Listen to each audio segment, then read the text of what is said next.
अस्सलाम वालेकुम everyone, I hope you all are fine. आज मैं वीडियो बना रही हूँ कि हम एक बच्ची को टेम कैसे कर सकते हैं। बहुत से लोग आपसे कहेंगे कि आप उनके केज के पास पास रहें, उसमें फिंगर डाल के रखें या उसके साथ आप टाइम स्पेंड करें, उससे बातें करें तो वो आपके साथ टेम हो जाएगा। लेकिन इसमें से बहुत सी चीज़ें जो हैं वो सही नहीं हैं।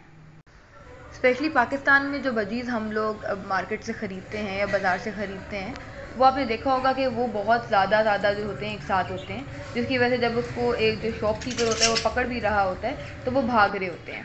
तो एक आसान तरीका जो है बजीज़ को टेम करने का, अगर आपका दिल चाहता है कि बजीज़ आपके हाथ में बैठे हैं, आपके हाथ से खाएं, तो उसका सबसे बेहतर तरीका ये है कि आप एक पेयर ले लें बजी का। और जब उन बजीज़ के एग्स होंगे और उनमें से बेबीज़ निकलेंगे तो उन बेबीज़ को जो है आप टेम कर सकते हैं। ये सबसे बेस्ट तरीका है और ये सबसे ईजी है। सबसे पहले जब बजीज़ होते हैं वो डोली के अंदर ही रहते हैं, ठीक है। लेकिन क्योंकि वो डोली के अंदर ही सब कुछ करते हैं, खाते हैं और सब कुछ गंद वगैरह भी उसके अंदर ही करते हैं, तो उनके पाँव वगैरह जो है वो बहुत गंदे हो जाते हैं। तो जब आप उन बच्चों को डोली से बाहर निकालते हैं, क्योंकि वो उड़ तो सकते नहीं है तो आपको ख़तरा नहीं होगा कि वो उड़ेंगे, आप उनके पाँव जो हैं वो साफ़ करते हैं। आहिस्ता आहिस्ता उनको आदत हो जाती है कि वो किसी इंसान के हाथ उसके ऊपर लगें या वो उसके हाथ पे बैठें। इस तरह भी बजी जो है जब वो बड़ा होगा, जैसे आप मेरे बजीज़ देखते हैं, जितने भी मेरे येलो वाले बजीज़ हैं ये सारे बेबी थे, ठीक है। और अभी ये दिसंबर में जो है एग इनके हैच हुए थे और ये दिसंबर से लेकर अभी तक 6 to 7 मंथ्स के हैं। तो इसलिए ये वाले बजीज़ जो हैं ये बहुत हैंड ट्रेंड है और ये मेरे हाथ से खाना भी खा लेते हैं, ये मेरी फिंगर पे भी बैठ जाएंगे और ये मुझसे इतना ज़्यादा भागेंगे नहीं। लेकिन जो बाकी बजीज़ हैं, जैसे कि मेरे दूसरे बजीज़, जैसे कि मेरा ब्लू है या ब्लूई है या वाइटी है, वो बजीज़ जो हैं वो हाथ पे नहीं आते क्योंकि वो मैंने शॉप से ख़रीदे थे। तो जब बजी आपके साथ ट्रेन हो जाता है और जब ये थोड़े से बड़े हो जाएं, तो उसके लिए आप ये करें कि अपने हाथ पे इनके लिए जो ट्रीट है, कोई भी, जैसे बाजरा हो गया, कोई धनिया हो गया, कोई भी अपने हाथ पे, चावल हो गए, वो रखेंगे, जिसकी वजह से बजी जो है वो आपके हाथ की तरफ अट्रैक्ट होगा। लेकिन आपने ये कोशिश नहीं करनी कि बार बार आप जो है अपना हाथ बजी के पास लेके जाएं।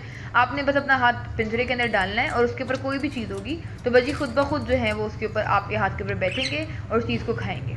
लेकिन ये आपने ध्यान रखना है इस बात का कि जब बजी आपके हाथ पे बैठता है तो पहले वो आपके हाथ को हल्का सा बाइट करता है, क्योंकि वो देख रहा होता है कि ये जो चीज़ है जिसमें मैं बैठ रहा हूँ वो मुझे हर्ट तो नहीं करेगी, उससे मुझे कोई नुकसान तो नहीं है। इसके लिए वो उसको हल्का सा बाइट करता है। हो सकता है वो आपके फिंगर पे बाइट करे, हो सकता है वो आपके हाथ पे बाइट करे। लेकिन फिर वो जब उसको अंदाज़ा हो जाएगा कि मुझे इस चीज़ से कोई ख़तरा नहीं है, तो वो आपके हाथ के ऊपर भी बैठेगा और आपके हाथ से खाना भी खाएगा। और इस तरह अगर खाना नहीं है फिर भी आपके हाथ पे बैठ जाएगा। लेकिन ये मैं आपको बता दूं कि ये सिर्फ उन बजीज़ की बात मैं कर रही हूँ जो कि हैच हुए होंगे, जो कि आपके पेयर के ब्रीडिंग के बाद आए हैं। जो ब्रीडिंग से पहले आप बजीज़ मार्केट से ख़रीद के लेके आएंगे वो इतनी आसानी से जो है वो हैंड टेम नहीं होते। और जो बाहर के मुल्कों में लोग उनको हाथ पे बिठा लेते हैं, अपने कंधे पे भी बिठाया हुआ होता है, वो सब इसलिए होता है क्योंकि वो सिर्फ उन्होंने एक ही बजी ख़रीदा होता है और टाइम के साथ साथ वो बजीज़ को इंक्रीज़ करते हैं। और बजीज़ जो है वो एक दूसरे को देख के बहुत ज़्यादा सीखते हैं। अगर एक बजी जो है वो हाथ पे बैठ रहा है या हाथ से खा रहा है तो दूसरा बजी भी उसको देख देख के हाथ से खाएगा भी और आपके हाथ पे बैठेगा भी। जैसे कि मेरा एक बजी है जिसका नाम है पाइन एप्पल, तो वो मैंने रिसेंटली तकरीबन 1 महीना पहले ख़रीदा था। लेकिन जब मेरे हाथ से ये जो ब्लूबेरी है, एंजल है और जो डेविल हैं, ये येलो वाले मेरे बजीज़, जब ये खाना खाते थे तो वो भी मेरे हाथ से खुद ब खुद आके खाना खाता था।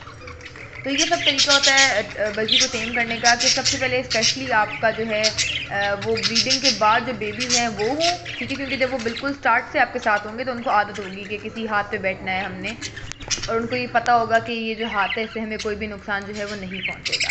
लेकिन अगर आप चाहते हैं कि आप कोई नया पेयर लाएं में बजी का और वो आपके साथ टेम हो जाए, तो ये बहुत ही डिफ़िकल्ट प्रोसेस है, क्योंकि सबसे पहले तो हम पेयर में लेके आते हैं बजी और वो दोनों एक साथ होते हैं तो उनको किसी थर्ड पर्सन की ज़रूरत नहीं होती। लेकिन अगर आप एक बजी लेके आएंगे उसके साथ फिर आप वो वाला काम कर सकते हैं कि आप अपना घंटा घंटा जो है रोज़ अपना हाथ जो है या अपनी फिंगर जो है वो पिंजरे के अंदर रख के बैठे रहें, फिर जो आके वो बजी जो है वो थोड़ा बहुत आपके साथ टेम हो जाएगा। लेकिन ये गलती बिल्कुल भी मत कीजिएगा कि आप बजी को बाहर निकालें और आप ये एक्सपेक्ट करें कि वो उड़ेगा नहीं, ठीक है। बजीज़ जो हैं वो उड़ जाते हैं क्योंकि ये बहुत ही छोटे से क्रिएचर हैं और ये इनको अच्छा लगता है कि ये उड़ें और हवा में जो है ये फिरें। तो बजीज़ का टेम करने का सिर्फ यही तरीका है। उसके अलावा बजीज़ जो हैं वो ट्रेन नहीं होते। ऐसा नहीं है कि आप उनको घर के कोने में रख दें और आप समझें कि वो टेम हो जाएंगे। रोज़ आप उनके सामने जाएं, वो आपका फेस देखें, आपको रिकॉग्नाइज़ करें, आपके हाथ को रिकॉग्नाइज़ करें, तब जाके वो जो हैं वो आपके साथ टेम हो जाते हैं। आई होप आपको अब तरीका समझ आ गया है कि बजीज को किस तरह टेम करना है। फिर भी अगर आपको कोई क्वेश्चन है और आप कुछ पूछना चाहते हैं तो आप ज़रूर कमेंट में लिखिएगा, मैं उसके ऊपर वीडियो बना के आपको समझा दूँगी। ठीक है, thank you so much for watching my video. अल्लाह हाफिज़।